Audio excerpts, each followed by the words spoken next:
Buenas noches, muchísimas gracias por estar conectado con nuestro ciclo de conferencias por la Semana del Contador Público.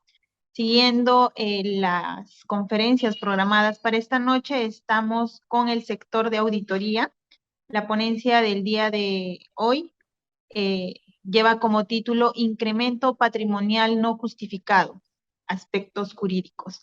Tendremos como expositor al magíster Richard Rodríguez Miranda y como panelista al doctor CPC Limber Luciano Villar.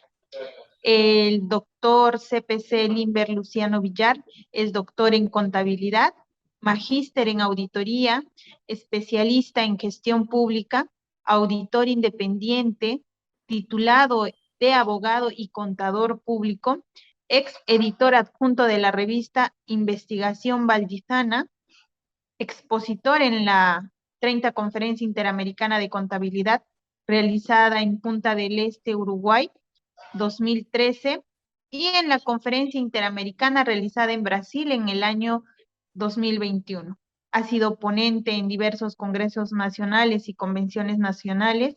Él es ex miembro de la Comisión Técnica Nacional de Normas y Prácticas de Auditoría de la Asociación Interamericana de Contabilidad en el periodo 2013-2015, docente de diversas universidades a nivel nacional y asesor de tesis en maestría y doctorado. Adelante, doctor Limber. Gracias por la presentación. Estimados colegas, nuevamente bienvenidos a esta semana webinar organizado por la Junta Nacional de Decanos. Es un honor para mí hacer la presentación en esta oportunidad al magíster Richard Javier Rodríguez Miranda.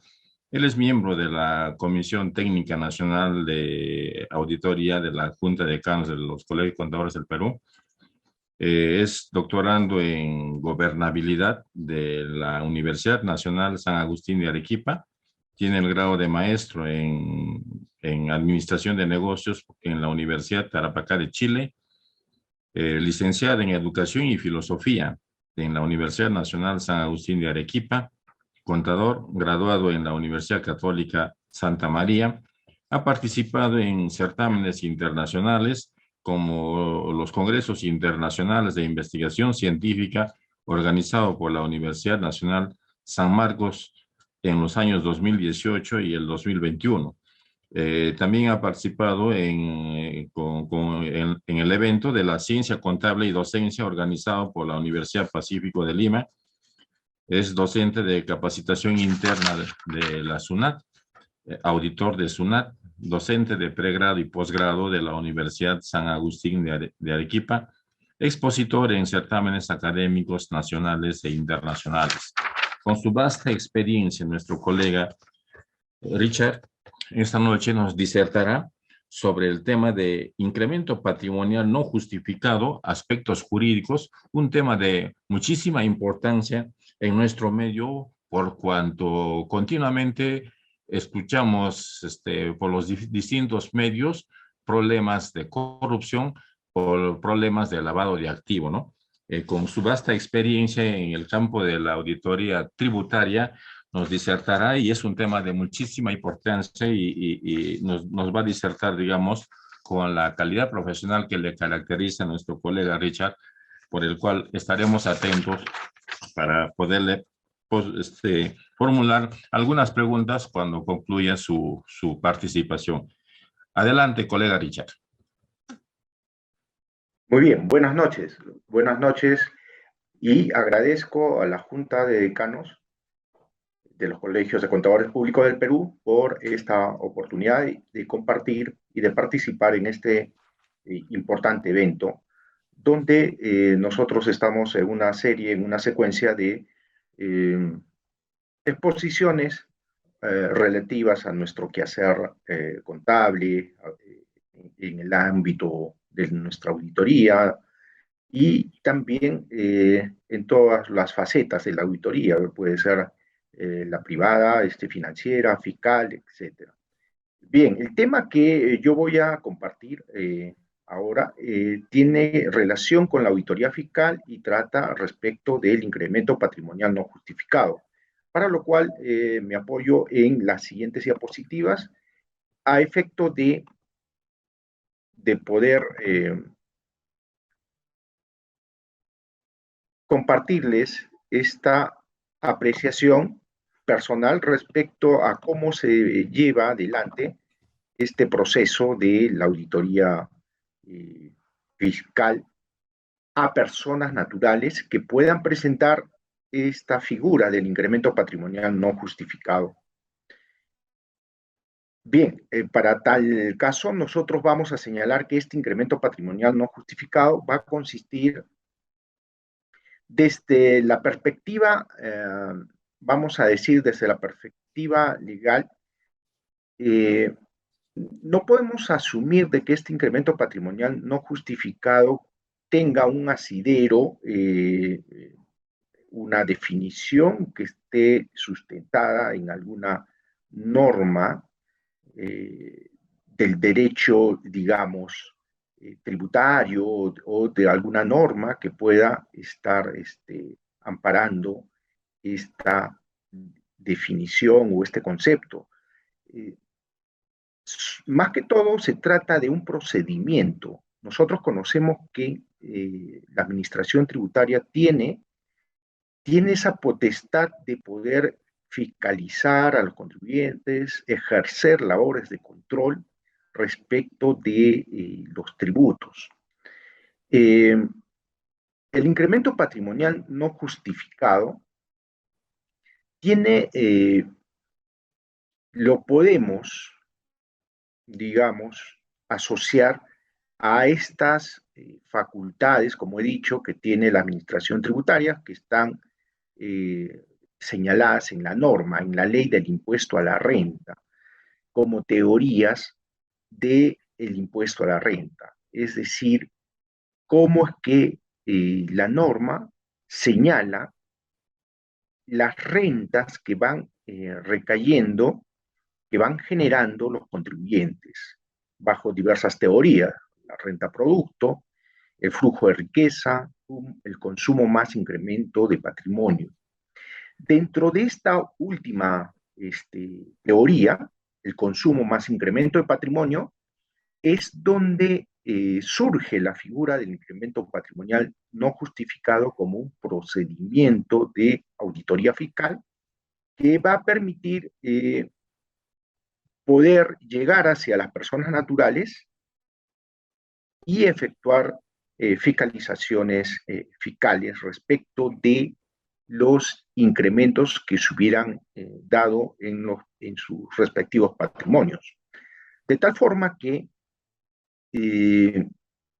se llama en la práctica de la fiscalidad, se le llama al incremento patrimonial no justificado como procedimiento, como uno tal de cierre respecto de aquello que no haya tal vez, de aquellos flujos económicos que tal vez no hayan tributado.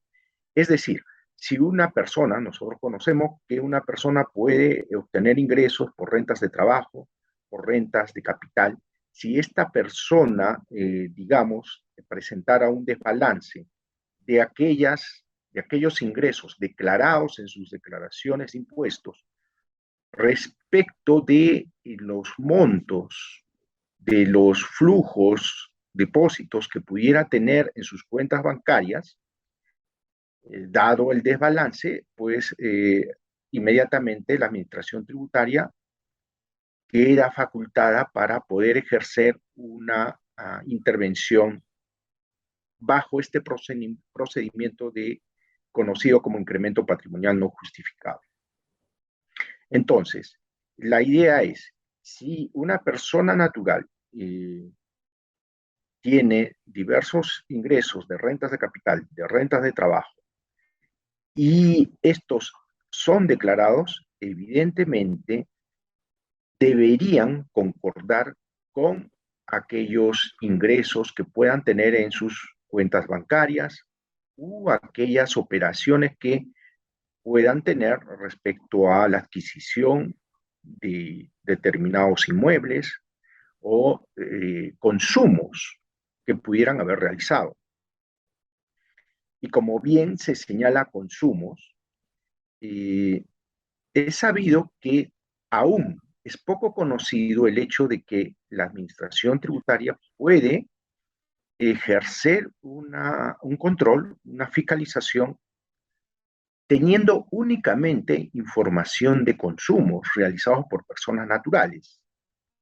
Esto quiere decir que si se obtiene información de una persona que solamente realizó consumos, pero no tiene información, digamos, no se llega a través del ITF a conocer información de movimientos en bancos, depósitos, transferencias u otras operaciones bancarias, es suficiente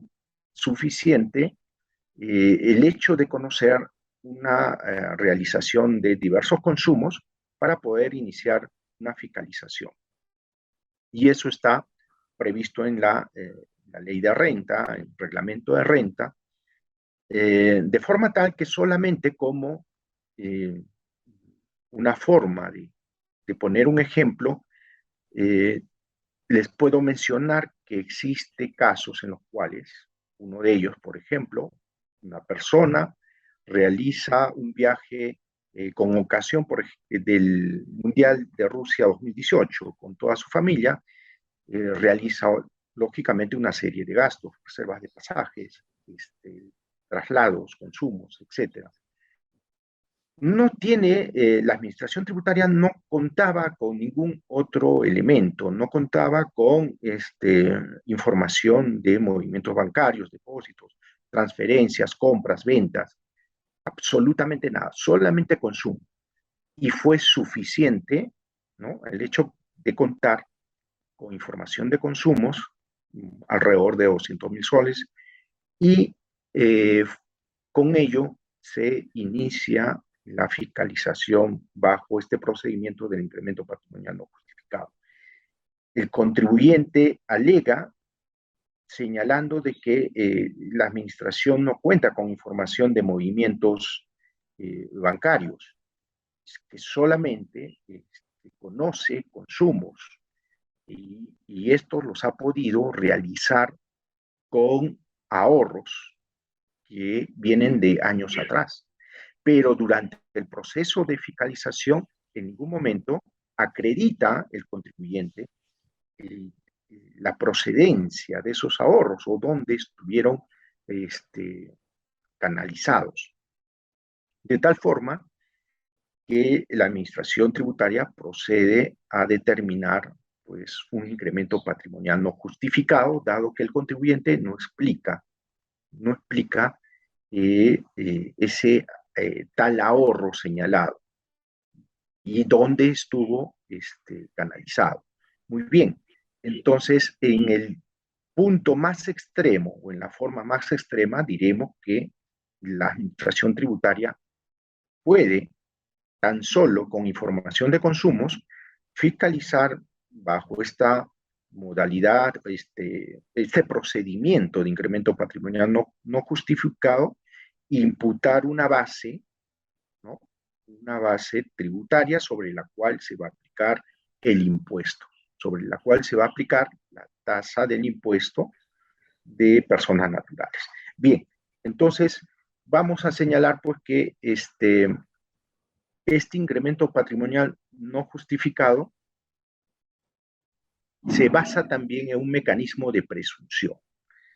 Este mecanismo de presunción señala que si el contribuyente no explica, no da información respecto del origen de ciertos depósitos, incrementos en cuentas bancarias u otros movimientos, la administración pues queda expedita para ejercer su función de fiscalización bajo las presunciones que están establecidas en el Código Tributario. Entonces, nosotros vamos a señalar cuáles son los medios por los cuales entonces SUNAT puede tomar conocimiento de estos incrementos patrimoniales que tienen las personas naturales. nosotros conocemos que SUNAT hace uso de diversas fuentes para poder obtener información y son fuentes que las puede explotar respecto a la información que éstas otorgan. Esto está amparado por la ley, de tal forma que si una persona tiene, digamos, como habíamos señalado, se obtiene información de sus ingresos, de sus gastos, de distintas fuentes o de repente a través de registros públicos, de algunas adquisiciones de inmuebles, muebles u otros, entonces con ello es suficiente para que pueda determinarse el inicio de este control fiscal. Bien, entonces en determinado momento surgirán pues algunas preguntas sobre las cuales fundamenta esta intervención la administración tributaria, como por ejemplo cómo se compró, cómo se vendió predios, cómo se adquirió vehículos, cómo se los vendió, con qué recursos se viajó fuera del país, de tal forma que se explota todas las fuentes de las cuales la administración pueda tener conocimiento y uso para poder ingresar ya al control fiscal. Este artículo 92 de la ley del impuesto a la renta, ¿no? Efectivamente sostiene esta posibilidad y este ejercicio legal de la administración tributaria para poder fiscalizar a los diversos contribuyentes, ¿no? Y lo señala expresamente que ante signos exteriores de riqueza, variaciones patrimoniales, adquisición y transferencia de bienes, inversiones, gastos efectuados durante el ejercicio fiscalizado, los propios consumos, depósitos y otros, ante este conjunto de información obtenida, pues efectivamente estamos ya expeditos para ingresar al campo de la intervención conocido como incremento patrimonial no justificado. Entonces, lógicamente, las cuestiones, las interrogantes estarán relacionadas a cómo es que se realizan determinadas operaciones económicas si el contribuyente, por ejemplo, no ha declarado sus ingresos, ¿no? No declara ingresos tal vez de rentas ni de trabajo ni de capital. Por tanto, entonces, ya conocida la base sobre la cual está expedita la administración tributaria para este tipo de intervenciones, ya en los casos se puede conocer que hace uso de determinada legislación base legal, como por ejemplo el reglamento de la ley de renta, en el artículo 60, cuando se trata de aplicar, por ejemplo, valor de mercado para una serie de operaciones que haya podido realizar la persona natural. En la práctica, estos incrementos patrimoniales no se pueden justificar, por ejemplo, con donaciones que no estuvieran contenidas en escritura pública o documento fehaciente. No pueden ser tampoco justificadas con utilidades derivadas de actividades ilícitas, ingresos al país de moneda extranjera u otros ingresos percibidos que estuvieran a disposición del deudor. Eso está establecido y además se señala pues, que hay otros ingresos entre los que provienen de préstamos que tienen que estar sustentados también en contratos que contengan fecha cierta, es decir, hayan sido legalizados ante notario.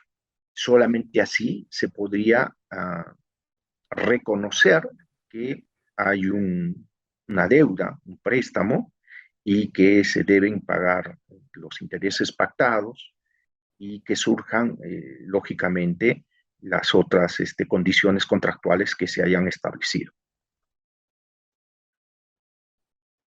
Entonces, este incremento patrimonial no justificado en la legislación tributaria representa gravar rentas que por cualquier razón no hubieran sido integradas en las declaraciones de contribuyentes, ¿no? Y un ejemplo claro está en aquellos profesionales de distintas especialidades que pueden tener rentas de trabajo, profesionales que tienen consultorios, por ejemplo, ¿no? Y a través de estas rentas de trabajo declaran ingresos, por decir, de 200.000 soles anuales. Sin embargo, los depósitos que puedan estar observados por la Administración Tributaria, depósitos en sus cuentas bancarias, nos dan información de que son en la práctica 2 millones. Entonces, en ese periodo de análisis, ¿no? Un año X, existe pues una brecha bastante notoria entre los 200.000 soles declarados y los 2 millones que existen en depósitos de sus cuentas bancarias. De tal forma que la administración inmediatamente pedirá pues explicación del origen de esos depósitos en sus cuentas bancarias, ¿no? Y tendrá además el contribuyente que poder demostrar el origen y explicar la razón también por la cual no fue declarado. Entonces, el hecho de que un contribuyente, por ejemplo, no explique de ese origen, de ciertos depósitos, flujo económico que ha ingresado a sus cuentas bancarias, da origen, el hecho de no explicarlo, ¿no? Da origen a la imposición de una presunción tributaria que está amparada en el Código Tributario, artículos 62, 64 y otros del Código Tributario, que establecen esa posibilidad. A su vez, el artículo 52 de la Ley de Renta también es muy importante. Establecida la posibilidad de aplicar la presunción cuando el contribuyente no explica el origen de determinados depósitos, lo que sucede posteriormente simplemente es hacer del conocimiento del contribuyente, bueno, ya eso está también normado expresamente, el contribuyente tiene que acceder a explicar, como hemos señalado, el origen de tales depósitos o movimientos o flujos económicos. La estructura de una presunción, en general, nos habla de que se puede partir de un hecho cierto, es un hecho comprobado, veraz, ¿no? Y a través de este hecho cierto, se puede establecer una regla de experiencia. Es decir, si no me explicas, no me demuestras cierto origen de un flujo económico, podríamos presumir que se trata de ingresos que no han tributado, ¿no? Pueden haber tenido distinto origen respecto a la calificación de rentas, es decir, trabajo, renta capital o tal vez algún otro tipo, y al no presumiblemente haber tributado, pues la SUNAT queda expedita para buscar la forma de que este flujo económico finalmente quede afectado a las tasas impositivas. El hecho de aplicar esta presunción ya ha llevado al campo tributario. Habíamos hablado de la presunción legal general. En el campo tributario, la legislación tributaria tiene este esquema, ¿no? Muy similar, que una supuesta causa, un origen, ingresos o patrimonios no declarados, hace pasar al siguiente plano, es decir, poder presumir un incremento patrimonial. Después de que ya la administración tributaria está, digamos, ha conseguido demostrar los supuestos y hechos causales de una presunción, pasa al siguiente plano, en el cual establece un método que también está en la norma, figura asimilado a la norma tributaria. Para este caso se cuenta con dos métodos, el de balance más consumo y el otro conocido como método de adquisiciones y desembolsos. A través de estos métodos es que se va a imputar ese monto que no fue explicado por el contribuyente y que va a constituir incremento patrimonial no justificado. Entonces, lo que vamos a tener es que una vez que se ha establecido el incremento patrimonial no justificado, la administración tributaria exigirá pues que éste sea llevado a una declaración para efecto de su reconocimiento y pago.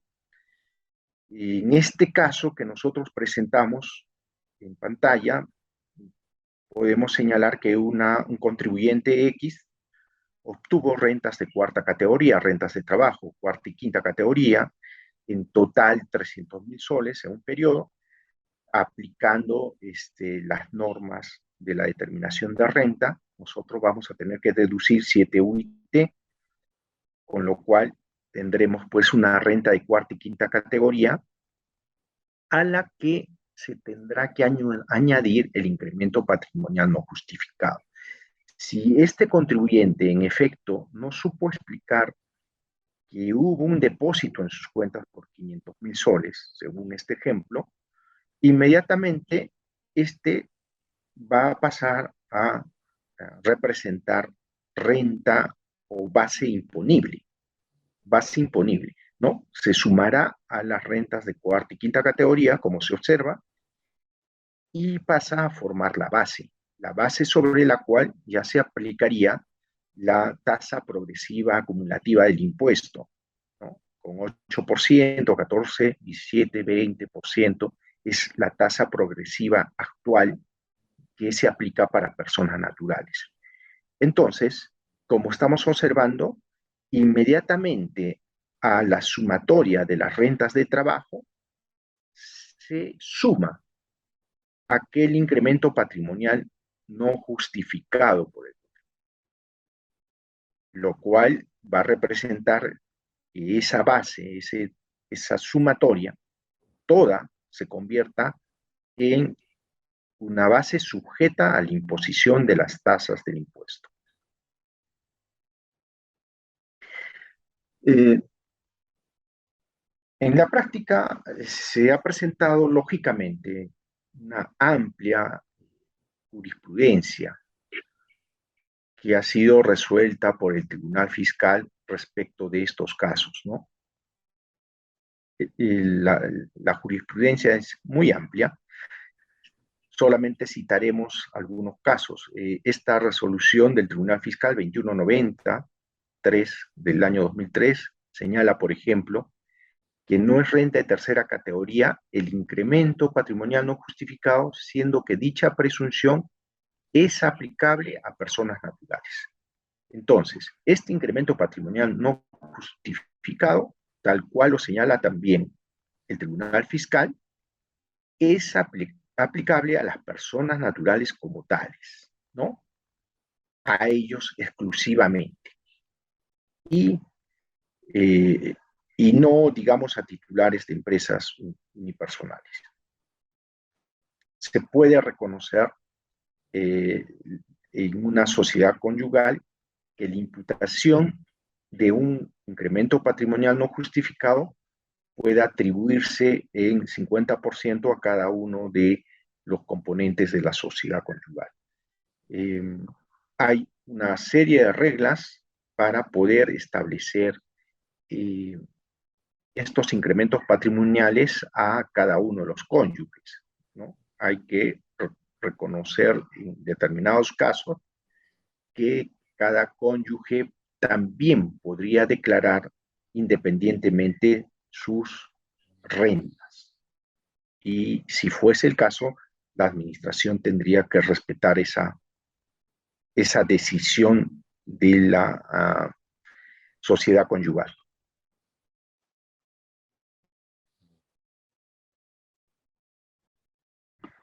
Aquí en otro informe de SUNAT se señala que en los casos que la Administración Tributaria establezca un incremento patrimonial no justificado a una sociedad conyugal, el monto de dicho incremento deberá ser atribuido en partes iguales a cada cónyuge.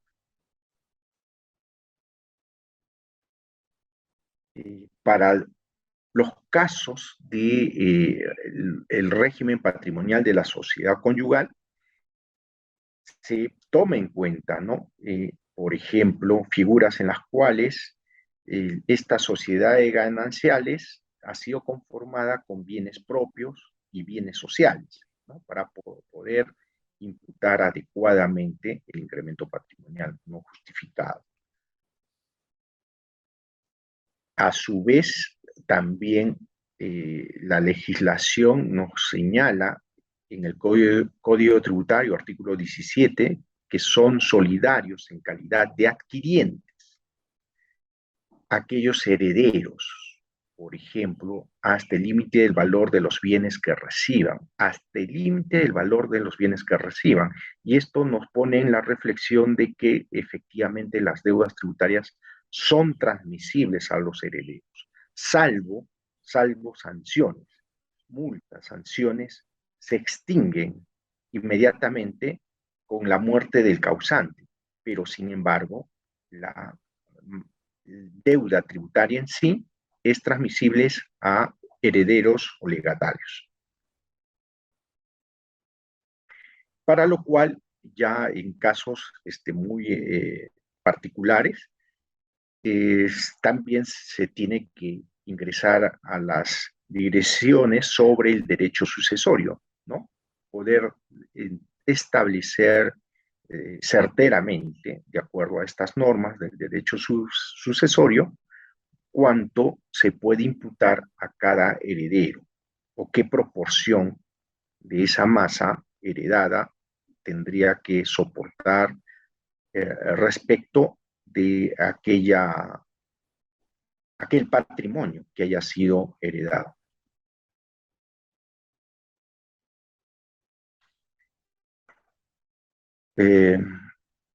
Por otro lado, también nosotros conocemos ese tránsito de la sucesión intestada.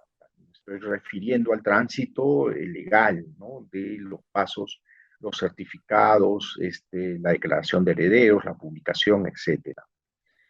Es algo que también es conocido, revisado, analizado por la Administración Tributaria, a efecto que en determinado caso se pueda, en efecto, atribuir un incremento patrimonial a herederos por la muerte de los causantes, ¿no? Entonces, vamos un tanto haciendo un recuento de las principales normas. El artículo 92 de la Ley de Renta, ya habíamos dicho que consiente determinar incrementos patrimoniales no justificados cuando se obtiene información, se cuenta con evidencia de signos exteriores de riqueza, variaciones patrimoniales, inversiones, adquisiciones, etcétera, y que a través de todas estas fuentes de información puedan establecerse pues incrementos en determinado contribuyente que posteriormente tendrán que ser explicados. Ya comentamos de estos signos exteriores de riqueza diversos y que están, digamos, explorados en diferentes fuentes de información con las que trabaja la Administración Tributaria.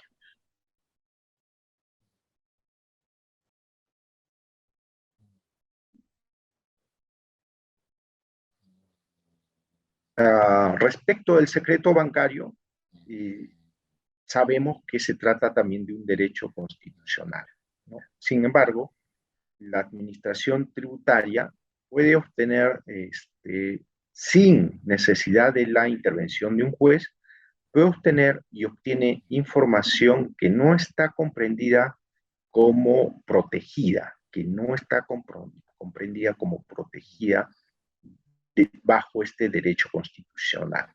Y la que estuviere protegida también puede ser pasible de ser explorada por la administración tributaria siempre y cuando se cuente previamente con autorización del juez.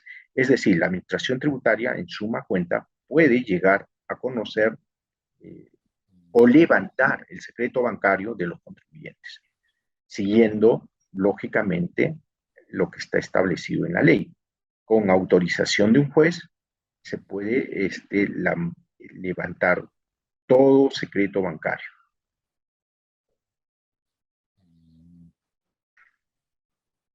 Muy bien, los instrumentos financieros que también reportan, ¿no? Reportan beneficios, rentas para los inversionistas, son múltiples y de distinta naturaleza en el plano financiero, ¿no? Los bonos corporativos, subordinados, hipotecarios, letras hipotecarias. En determinado momento, también es posible que la administración tributaria pueda tener acceso a toda esta información para efecto exclusivamente de su fin fiscal, de control y de fiscalización. Respecto a la reserva bursátil, entonces nosotros vamos a señalar algunos aspectos de importancia. La reserva sobre información de mercado de valores no es un concepto previsto como un derecho fundamental en la Constitución, sino más bien es legal. Este artículo 45 de la Ley de Mercados de Valores establece la prohibición de suministrar cualquier información sobre compradores, vendedores, valores transados, en bolsa, en forma extrabursátil por parte de los trabajadores, funcionarios, agencias corredoras de bolsa, los fondos de inversión, de las calificadoras de riesgo, obligaciones de CONACEP, de Bolsa de Valores, Cabal y AFPs, ¿no?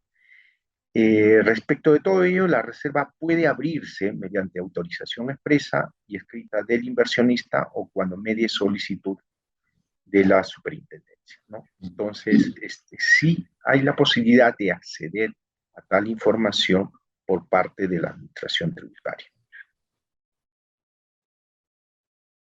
En efecto, la administración tributaria puede acceder a esa información. Cuando se habla de la carga de la prueba en estos incrementos patrimoniales no justificados, la carga de la prueba viene a ser esa obligación que tiene o bien la administración tributaria de demostrar algo, o bien el contribuyente también de buscar explicar algo que la administración tributaria le solicita. Cuando es impelido a explicar, como hemos señalado en este caso, el origen de ciertos depósitos que puedan estar siendo reflejados en sus cuentas y movimientos bancarios. Entonces vamos a decir aquí que este incremento patrimonial no justificado constituye una inversión de la carga de la prueba a favor de la administración. Inversión de la carga de la prueba a favor de la administración. Esto quiere decir que quien tendrá que cargar con la demostración, cargar con la prueba, va a ser el contribuyente. En estos casos de incremento patrimonial no justificado, el contribuyente es el obligado, bajo ley, a explicar esos incrementos no justificados, ¿no? Esto también está reconocido en esta resolución del Tribunal Fiscal 3895-4 del año 2005 y muchas otras resoluciones del Tribunal Fiscal que han dejado sentado de forma clara, contundente, que la carga de la prueba la lleva el contribuyente. Es el obligado a demostrar y a sustentar lo que la administración tributaria le exija para efectos de control y de fiscalización. Reiteramos, ¿no?, que estos incrementos patrimoniales no justificados no podrán justificarse, valga la redundancia, con donaciones u otros contratos que no estuvieran realizados con todas las obligaciones respecto a fecha cierta, la legalización que corresponda y la formalidad que establece la ley. Aquí tenemos la base, el artículo 52 de la ley del impuesto a la renta.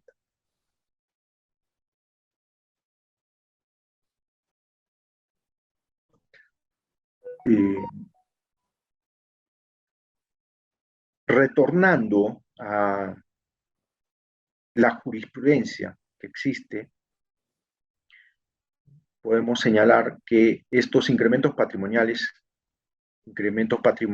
no justificados no pueden ser justificados con utilidades de actividades ilícitas, ¿no? Esto es lógico. Nadie podría sostener que tiene incrementos patrimoniales, dado que ha obtenido recursos de actividades como el contrabando, por ejemplo, ¿no?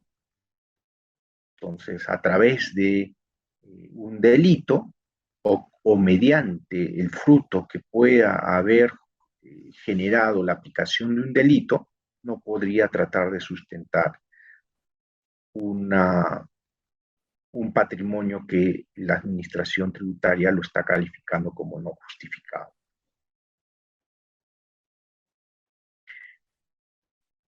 Bien, entonces esta carga de la prueba nos establece también una serie de regulaciones respecto a su aplicación.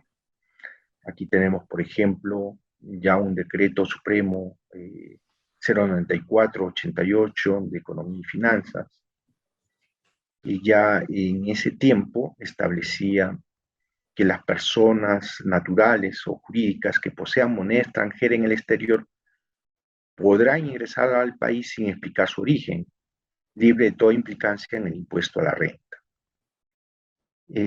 Condición que ingrese a través de bancos peruanos. Esa sería la condición, y esto está sustentado también en un informe 103-2002 de SUNAT. A efecto de tener la legislación clara y aplicable, es que en el tiempo, pues, se ha venido dando una serie de modificaciones y regulaciones para que la administración tributaria pueda establecer de forma clara las imputaciones sobre los contribuyentes. Hay distintos informes vinculados a este tema del incremento patrimonial no justificado. En otra jurisprudencia, en otra resolución del Tribunal Fiscal, se señala respecto a este empleo de cuentas bancarias a favor de un tercero, que puede ser una empresa, y su implicancia en la determinación del impuesto del incremento patrimonial. Esto quiere decir que hay casos, se han suscitado casos en los cuales las personas naturales señalan que determinados incrementos se deben a que prestaron, por decir, su cuenta para las actividades de una empresa. Entonces, al respecto, se señala que las transferencias efectuadas a las cuentas de la persona natural constituyen reparo bajo este procedimiento de IPNJ. Esas transferencias fueron efectuadas por una empresa a la cuenta de un sujeto imputado con incremento patrimonial a fin de que éste realice compras de mercadería a su nombre. En tal sentido, no va a proceder que la administración tributaria determine existencia de incremento patrimonial del recurrente, del imputado, en tanto lo puede acreditar, ¿no? Si lo puede acreditar, es decir, se tendrá que verificar que hubo traslados de la empresa a cuentas de la persona natural y a su vez hizo depósitos propia cuenta, ¿no? Siendo así, podría ser explicada ese incremento, pero si no fuese de tal manera, tendría que correr con la carga que se le impute tributariamente.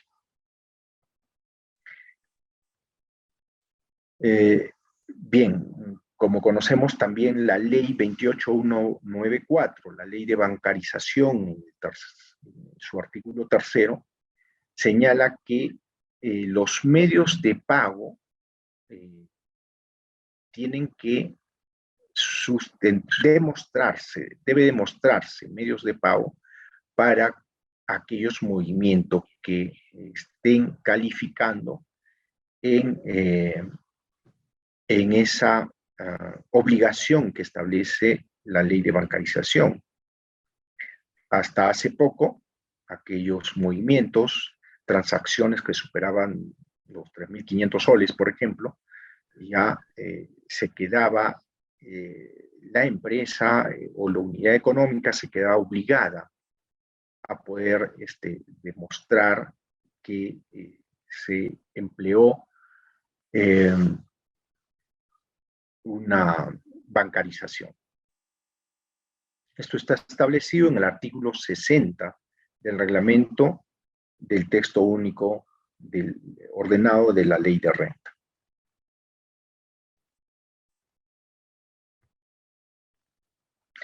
Y bueno, finalmente también se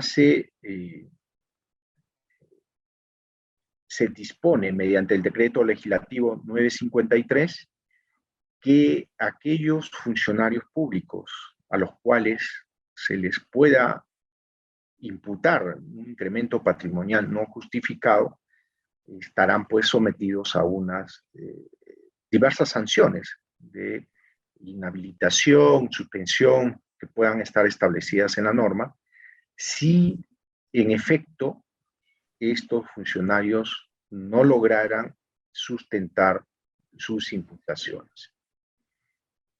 De tal forma que este procedimiento del incremento patrimonial no justificado, al cual la administración tributaria, o bajo el cual la administración tributaria realiza controles, fiscalizaciones, en muchos de los casos está permitiendo conocer en efecto una serie de operaciones que antes resultaban ocultas y que ahora la administración tributaria puede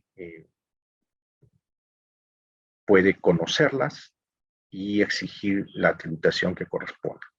Bien, esta es la presentación de este tema. Agradezco este tiempo en el cual me han permitido exponer este tema.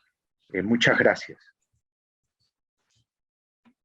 Gracias por tu ponencia, estimado Richard. Muy interesante, por cierto. Veo que no hay preguntas por el chat.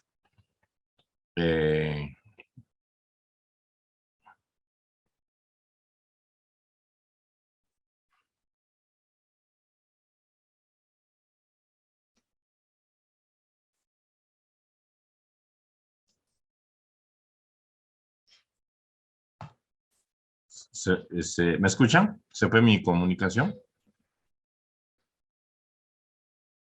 Ya, correcto. Quisiera formularte unas preguntas, Richard, con respecto a tu interesante exposición. ¿Existe información adecuada y actualizada para orientar las intervenciones fiscales en mayor medida hacia las personas naturales? Sí, en efecto, se puede notar que la administración tributaria está dando un viraje a poder utilizar sus recursos de control y fiscalización en mayor medida al control de personas naturales, ¿no? Es decir, hasta hace pocos años la administración concentraba sus máximos esfuerzos en fiscalizar personas jurídicas, empresas, conocer las operaciones que demandan un control tributario. Y últimamente, en estos 3 o 4 años recientes, la administración tributaria se está abocando en mayor medida al control de incrementos patrimoniales, ¿no? Incrementos patrimoniales en los cuales ya previamente, como hemos señalado, se ha obtenido información de que personas naturales tienen o pueden presumiblemente presentar un desbalance patrimonial.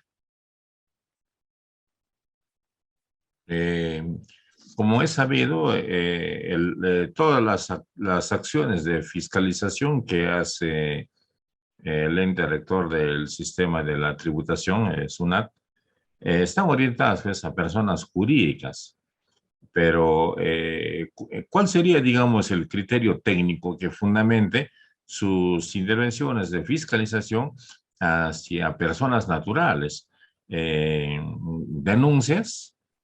¿O cómo obtiene información, digamos, cómo intuye SUNAT, digamos, de que alguna persona natural tenga desbalance patrimonial?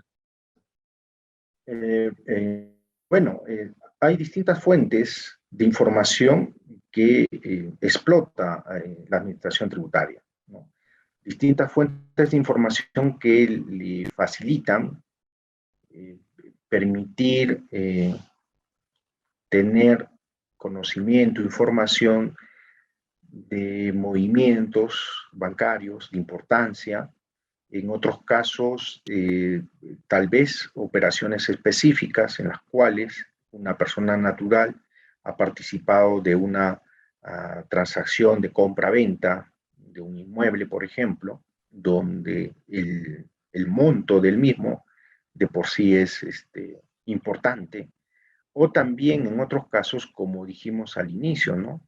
También con el único conocimiento de consumos realizados por una persona, únicamente consumos, ya la administración tiene una base fundada para poder exigir a esta persona que demuestre, explique cómo se obtuvieron los recursos para realizar determinados consumos de importancia, ¿no? De tal forma que sí existe base legal fundamentada para poder aplicar este tipo de procedimientos en la fiscalización de personas naturales. De acuerdo a la normativa aprobada con relación a ventanilla única, se podría darse el caso también de que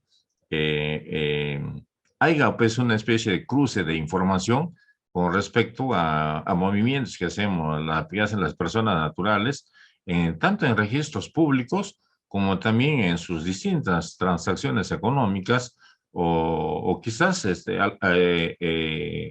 un cruce de información también con migraciones, ya sea por sus salidas de viaje al extranjero y sus signos exteriores de riqueza que pueda mostrar la persona, pero definitivamente pienso que SUNAT debe tener normado sus criterios para aplicar las fiscalizaciones hacia las personas naturales, porque y debe ser con un monto base de referencia, supongo, ¿no? Por cuanto no creo que el ente de fiscalización distraiga su tiempo pues con montos menores. Por eso supongo que debe haber una normalización al respecto. ¿Hay al respecto alguna norma o es que todavía está en estudio? Sí, en efecto, todo aquello que compete al ámbito de la programación, es decir, determinar qué empresas, qué sujetos deben ser fiscalizados, está arreglado. Esto quiere decir que tiene que seguir una serie de procedimientos técnicos para que puedan sustentar el por qué se fiscaliza determinados negocios o determinadas personas, ¿no? No se trata de un tema de azar, ni mucho menos.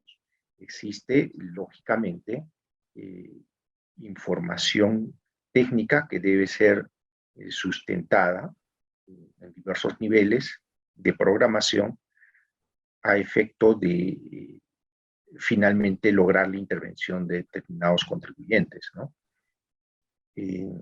Es una, digamos, dentro de esta labor también la SUNAT tiene una facultad que es la de poder dirigirse, ¿no?, de forma técnica en algunos casos a determinado contribuyente sin poder sin poder tener que explicar necesariamente sus procedimientos o sus técnicas para determinar ello.